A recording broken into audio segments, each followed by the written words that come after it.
नमस्कार मित्रांनो, स्वागत आहे आमच्या यूट्यूब चॅनलवर। आजच्या व्हिडिओच्या माध्यमातून आपण संजय गांधी निराधार अनुदान योजना, त्याचबरोबर वृद्ध भूमिहीन शेतमजुरांना अर्थसहाय्य योजना या जिल्हा स्थापनेसाठी आणि वेतनोत्तर खर्चांसाठी माहे मे जून आणि जुलै या 3 महिन्याकरिता अनुदानांचे वाटप राज्य सरकारमार्फत वितरित करण्यासाठी मान्यता देण्यात आलेली आहे। आता महाराष्ट्र शासनाच्या सामाजिक न्याय आणि विशेष सहाय्यक विभाग यांच्या मार्फतचा हा 7 जून 2025 रोजीचा 7 मे 2025 रोजीचा GR आहे। या GR अंतर्गत सन 2025-26 या आर्थिक वर्षाकरिता संजय गांधी निराधार अनुदान योजना जिल्हा स्थापनेसाठी जवळपास 143,72,72,000 एवढा जो निधी आहे आणि वृद्ध भूमिहीन शेतमजुरांना अर्थसहाय्य योजनेसाठी 57,54,63,000 एवढा जो निधी आहे अर्थसंकल्पामध्ये मंजूर करण्यात आलेला आहे।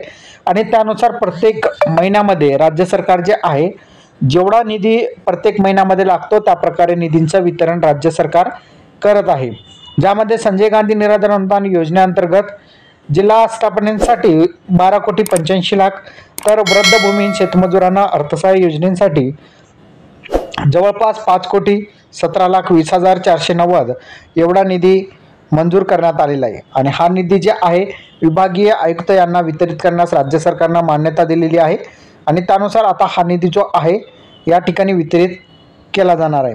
आता यामध्ये बघितलं तर संजय गांधी निराधार अनुदान योजनेसाठी 11,58,35,740 तर वृद्ध भूमिहीन शेतमजुरांना अर्थसहाय्य या योजनेअंतर्गत आस्थापनेसाठी 4,61,08,220 एवढा निधी जो आहे DBT अंतर्गत BIMS प्रणालीद्वारे जे आहे वितरित करण्यास मान्यता देण्यात आलेली आहे। सदर निधी सर्व विभागीय आयुक्त कार्यालयांना मे, जून आणि जुलै 2025 करिता वेतन, त्याचबरोबर दूरध्वनी, वीज, पाणी आणि प्रवास खर्च यासाठी या ठिकाणी खर्च केले जाणार आहे।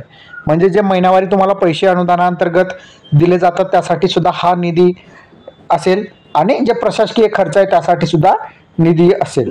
तर यासाठी लागणारा खर्च राज्य सरकारने मंजूर केलेला आहे। यामध्ये बघितलं तर वेतनासाठी किती पैसा लागणार आहे, त्याचबरोबर दूरध्वनी, पाणी यासाठी किती रुपये या ठिकाणी लागतात, प्रवास खर्च, त्याचबरोबर कार्यालयीन खर्च यासाठी किती पैसा लागतो याची संपूर्ण माहिती या ठिकाणी देण्यात आलेली आहे।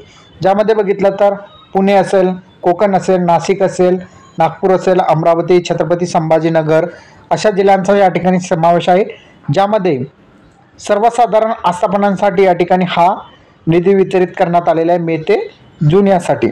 त्यानंतर बघितलं तर या ठिकाणी अनुदानासाठी जे निधी आहे ते या ठिकाणी खर्च करण्यासाठी राज्य सरकारने या ठिकाणी जे आहेत पैशाचं वितरण केलेलं आहे।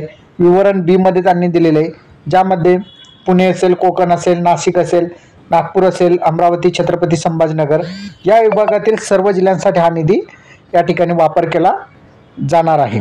तर अशा प्रकारे बघितलं तर या ठिकाणी राज्य सरकारमार्फत जे संजय गांधी निराधार अनुदान योजना आहे त्याचबरोबर वृद्ध भूमिहीन शेतमजुरांच्या पगारांसाठी या ठिकाणी निधींचं वितरण करण्यात आलेलं आहे। ज्यामध्ये मे, जून, जुलै या 3 महिन्यांसाठी हा निधी असेल आणि या निधीचा वितरण जे आहे थेट DBT अंतर्गत आता वेतन जे असेल DBT अंतर्गत थेट खात्यामध्ये लाभार्थ्यांच्या खात्यामध्ये जमा केले जाणार आहे।